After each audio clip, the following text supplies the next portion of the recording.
2,500만 명. 웬만한 국가 인구 전체랑 맞먹는 엄청난 숫자죠. 네, 정말 어마어마한 규모거든요. 이 수많은 사람들이 매일같이 내일 벌어질 뉴스나 사건에 자기의 진짜 돈을 걸고 있습니다.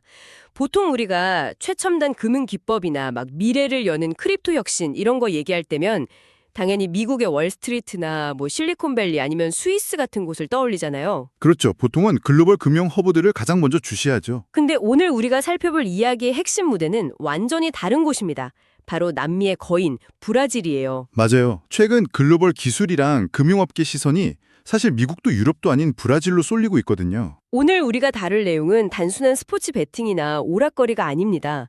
도대체 왜 브라질이라는 국가 전체가 전 세계의 그 예측 시장과 이벤트 트레이딩의 거대한 최전선 실험장으로 진화하고 있는지 그 이면의 메커니즘을 완전히 해체해 볼 겁니다. 네, 이 흐름을 이해하는 건 단순히 남미의 한 나라를 분석하는 차원이 아니에요. 미래 금융 시스템이랑 크립토 기술이 대중의 일상생활 속에 얼마나 마찰없이 스며드는지 그 결정적 순간을 실시간으로 확인하는 과정인 거죠. 쉽게 말해서 내일 비가 올지 안 올지 친구랑 내기하는 수준이 아니라 그 내기를 증권 거래소처럼 엄청나게 정교한 시스템 위에서 수천만 명이 동시에 사고 파는 장면을 한번 생각해 보세요. 그게 지금 브라질에서 벌어지는 일이라는 거잖아요. 정확합니다. 이게 이론으로만 존재하던 웹3 금융 모델이 실제 대규모 인구를 상대로 어떻게 작동하는지 보여주는 정말 전례 없는 케이스거든요. 일단 규모부터 좀 짚고 넘어가야 할 것 같아요. 방금 제가 2,500만 명이라고 했는데 구체적으로 얼마나 많은 사람들이 참여하고 있길래 전 세계의 똑똑한 자본들이 다 브라질을 주시하는 건가요? 브라질 재무부 산하에 SPA라고 하는 감독기관이 있어요. 여기서 내놓은 공식 발표를 보면 2025년 상반기 기준으로만 이 고정배동 베팅을 이용한 사람 수가 1,770만 명에 달했습니다. 와, 상반기에만 1,700만 명이 넘는다고요? 네네. 그리고 업계에서 총 게임 수익이라고 부르는 GGR을 보면 상반기에만 174억 헤아를 기록했어요. 2025년 한 해 전체로 시야를 넓혀보면 무려 2,520만 명이 베팅 시장에 참여한 걸로 집계가 된 거죠. 잠깐만요. 2,500만 명이라는 숫자가 크다는 건 알겠는데 좀 냉정하게 따져보죠. 국가 인구의 엄청난 비율이 축구 경기 같은데 돈을 걸고 있다는 건 그냥 그 나라에 막 도박을 엄청 즐기는 문화가 널리 퍼져 있다. 뭐 이런 뜻 아닌가요? 겉보기엔 충분히 그렇게 오해하실 수 있어요. 그쵸. 단순히 사람들이 스포츠에 돈 거는 걸 좋아한다는 사실이 도대체 어떻게 우리가 오늘 말하려는 고도의 금융파생 상품? 그러니까 예측 시장으로 연결될 수 있다는 건지 약간 의문이 들거든요. 거기서 우리가 꿰뚫어 봐야 할 아주 중요한 본질이 있습니다. 바로 위험을 가격으로 환산하는 행위에 대한 브라질 대중의 심리적 장벽이 완전히 허물어져 있다는 사실이에요. 아, 위험을 가격으로 환산한다? 네, 브라질은 역사적으로 막 극심한 인플레이션이나 경제적 불확실성을 아주 오래 겪어왔잖아요. 그래서 대중들이 자기 자산을 방어하려고 끊임없이 대안을 찾고 불확실한 미래의 리스크에 베팅하거나 해칭하는 감각을 일종의 생존 본능처럼 익혀온 거예요. 그러니까 단순히 재미로 돈을 날리는 도박꾼들이 아니라 불확실성 자체를 거래하는 데 익숙한 대중이라는 거네요. 맞아요. 이 2,500만 명은 이미 특정한 이벤트 결과에 자기 자본을 투입해서 이익을 추구하는 대중화된 트레이더 군단으로 확고하게 자리를 잡은 겁니다. 이론은 그럴싸합니다. 근데 기술적인 현실을 좀 생각해보죠. 진정한 의미의 글로벌 예측 시장은 결국 국경 없는 블록체인, 즉 크립토 인프라 위에서 돌아가잖아요. 네, 결국 온체인에서 작동해야 하죠. 그럼 평범한 대중 수천만 명이 그 복잡한 메타마스크 같은 디지털 지갑을 스마트폰에 설치하고 막 시드 구문을 종이에 적어서 숨겨놓고 가스비를 내면서 스마트 컨트랙트를 실행한다고요? 이건 실리콘밸리 개발자들한테나 일상이지 일반 대중시장에서는 사실상 불가능한 거 아닌가요? 바로 그 지점에서 브라질 시장에 진짜 무서운 반전이 등장합니다. 만약 다른 평범한 국가였다면 방금 하신 지적이 100% 맞아요. 근데 브라질은 다르다? 네, 완전히 다릅니다. 브라질 분석 기업인 체이널리시스의 2025 글로벌 크립토 채택 지수를 보면 브라질이 무려 세계 5위를 기록했어요. 오히려? 진짜 높네요. 브라질이 그렇게 크립토 강국이었나요? 네. 2024년 한 해 동안 이 시장이 유입된 암호자산 가치만 해도 대략 3,188억 달러 규모입니다.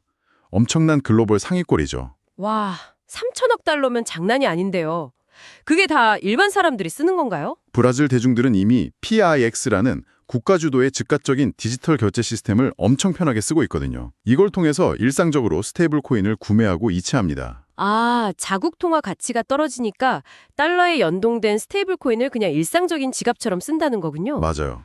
극심한 환율 변동을 방어하려고 디지털 지갑에 스테이블 코인을 넣어두는 게 무슨 특정 기술 마니아들의 문화가 아니라 그냥 아주 평범하고 일상적인 금융행위가 된 거예요. 아, 이제 퍼즐이 쫙 맞춰지네요. 그러니까 결과에 돈을 거는 행동에도 익숙한데 동시에 디지털 자산을 다루는 크립토 네이티브 성향까지 동시에 갖추고 있는 거네요. 정확합니다. 전 세계 어디를 찾아봐도 이 두 가지 조건이 이렇게 대규모로 완벽하게 교집합을 이루는 곳은 흔치 않거든요. 비유를 해보자면 약간 이런 느낌이군요. 이미 수동기어 자동차를 도로에서 아주 완벽하게 운전할 줄 아는 수천만 명의 사람들한테 그냥 포뮬러1 경주용 차 키를 쥐어준 셈이네요. 오, 진짜 찰떡 같은 비유네요. 새로운 시스템을 도입할 때 보통은 조작법을 배우는 시간, 즉 문화적 장벽이나 학습 곡선이 필요한데 브라질에는 그게 사실상 존재하지 않는다는 거군요. 네, 이미 대중은 모든 준비가 끝나 있다는 거죠. 자, 그럼 이 거대한 에너지가 단순한 스포츠 베팅을 넘어서 예측 시장으로 진화할 때 어떤 일이 벌어지는지 봐야 합니다. 아까부터 예측 시장의 본질이 이벤트 트레이딩이라고 하셨는데 그게 정확히 뭔가요? 여기서 가장 중요한 핵심 개념이 바로 가격 발견, 즉 프라이스 디스커버리라는 메커니즘입니다. 예측 시장은 단순한 베팅 앱이 아니에요. 실제 사건에 대해 대중이 집단적으로 확률을 매기는 공간이거든요. 가격 발견이요? 특정 법안이 통과될지, 환율이 얼마나 오를지 이런 걸 사람들이 예측해서 가격을 만든다는 건가요? 맞습니다. 예를 들어서 다음 달 중앙은행이 금리를 인상할 것인가 라는 질문이 있다고 해보죠. 일반적인 여론조사나 전문가 전망은 그냥 말로 끝납니다. 틀려도 자기 돈을 잃지 않아요. 그렇죠. 빗나가면 그냥 예측이 틀렸네요 하고 넘어가잖아요. 하지만 예측 시장은 다릅니다. 이 질문을 거래 가능한 티켓으로 만들어요. 금리를 인상한다라는 티켓이 시장에서 60센트에 거래되고 있다면 수많은 사람의 진짜 돈과 정보가 모여서 그 확률을 60%로 계산해냈다는 뜻입니다. 아, 사람들이 자기 생돈을 걸어야 하니까 그냥 헛소문이나 막연한 감정이 아니라 진짜 확실한 정보랑 냉철한 분석에만 베팅하게 되는 거네요. 바로 그겁니다. 수많은 사람의 돈과 예측이 섞이면서 특정 이벤트가 일어날 진짜 확률을 시장 스스로 찾아내는 완벽한 금융상품의 성격을 갖게 되는 거죠. 잠깐만요. 이야기를 듣다 보니까 이거 사실상 파생상품이나 다름없잖아요. 이런 식으로 오락과 금융의 경계가 무너지고 수많은 자본이 몰리면 보통은 정부나 규제당국이 철퇴를 내리지 않나요? 아주 날카로운 지적이네요. 당연히 그런 우려가 나올 수밖에 없죠.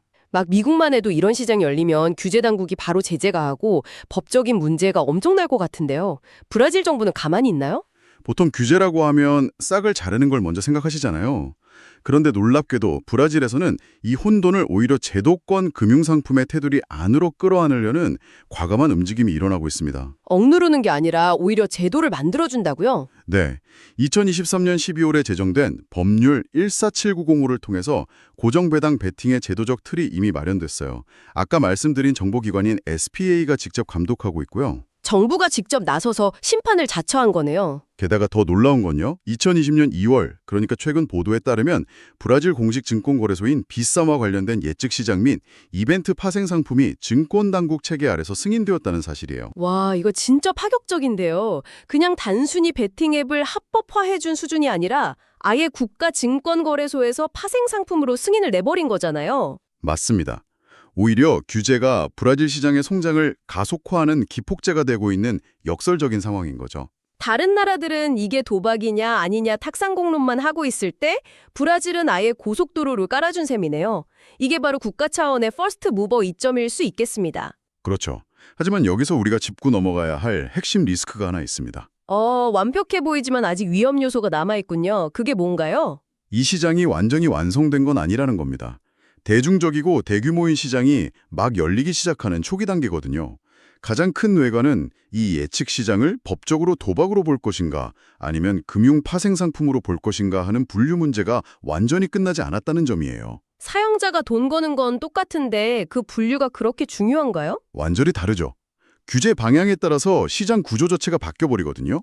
만약 도박으로 분류되면 투자자보다는 일반 소액 사용자 위주의 시장이 될 거고, 금융상품으로 분류되면 거대 기관 투자자들이 유동성을 공급하는 진짜 금융시장이 되는 겁니다. 아, 세금 문제도 다르고 참여할 수 있는 주체도 완전히 달라지겠네요. 확실히 지켜봐야 할 리스크군요. 자, 그럼 제도와 대중은 얼추 준비가 됐다고 치고 기술적인 이야기를 좀 해보죠. 네.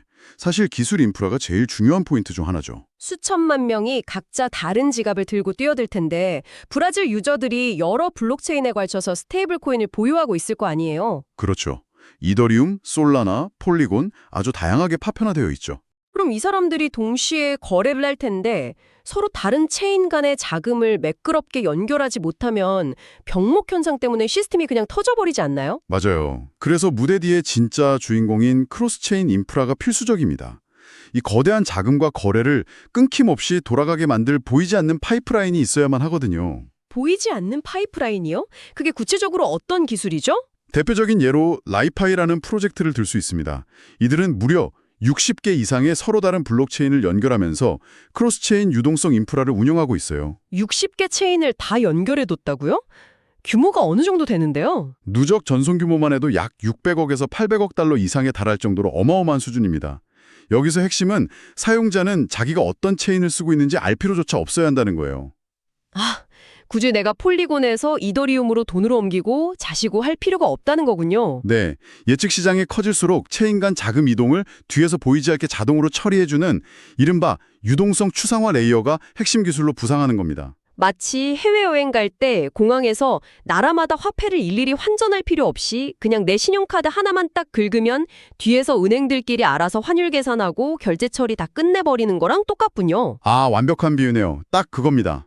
인프라가 그 복잡함을 완벽하게 감춰줄 때 비로소 진정한 의미의 대중화가 폭발하는 거죠. 쫙 정리되네요. 오늘 이야기 정말 흥미롭습니다. 자, 그럼 핵심 내용을 좀 요약해 주시죠. 네, 브라질이 예측 시장의 글로벌 확장 출발점이 된 이유는 크게 세 가지 조건이 완벽하게 맞물렸기 때문입니다. 첫째, 수천만 명에 달하는 압도적인 베팅 유저 규모. 둘째, 글로벌 상위권 수준의 크립토 채택률과 디지털 자산 친화력. 그리고 마지막 셋째가 바로 그 모든 걸 뒷받침해주는 발빠른 제도권 규제 환경이겠네요. 정확합니다. 이 세 가지가 결합되면서 브라질은 단순한 도박 시장을 넘어서 글로벌 이벤트 트레이딩의 진정한 넥스트 빅띵으로 진화하고 있는 거죠. 와, 진짜 이거는 저희가 평소에 맨날 미국 규제 당국만 쳐다보고 있을 때가 아니었네요. 미래의 금융 실험은 지금 브라질에서 가장 치열하고 역동적으로 벌어지고 있었습니다. 네, 지금 진입 시점으로서 아주 중요한 타이밍인 건 틀림없습니다. 오늘 우리가 살펴본 이야기들을 듣고 나니까 이런 짜릿한 상상을 하나 해보게 됩니다. 만약 이 예측 시장이 인간 사회의 가장 투명하고 정확한 진실 탐지기로 자리 잡는다면 어떨까요? 진짜 돈이 걸려 있으니 거짓말을 할 수 없는 가장 날곳의 여론이 모이는 곳이니까요. 맞아요. 브라질에서의 이 거대한 실험이 만약 성공한다면 불과 10년 뒤 우리는 선거 여론조사 결과를 기다리거나 전문가들의 길고 지루한 경제 전망 리포트를 읽는 대신에 그저 스마트폰을 켜서 브라질 예측 시장의 전광판만 뚫어져라 쳐다보게 될지도 모릅니다. 정말 세상의 모든 불확실한 사건들이 실시간으로 거래 가능한 가격표를 달게 되는 미래네요. 생각해보세요. 세상의 모든 사건이 가격표를 다는 그 냉혹하고 거대한 정보의 시장에서 과연 여러분은 어떤 포지션을 취하시겠습니까? 오늘 이야기는 여기서 마무리하겠습니다. 마지막에 시청해주셔서 감사합니다.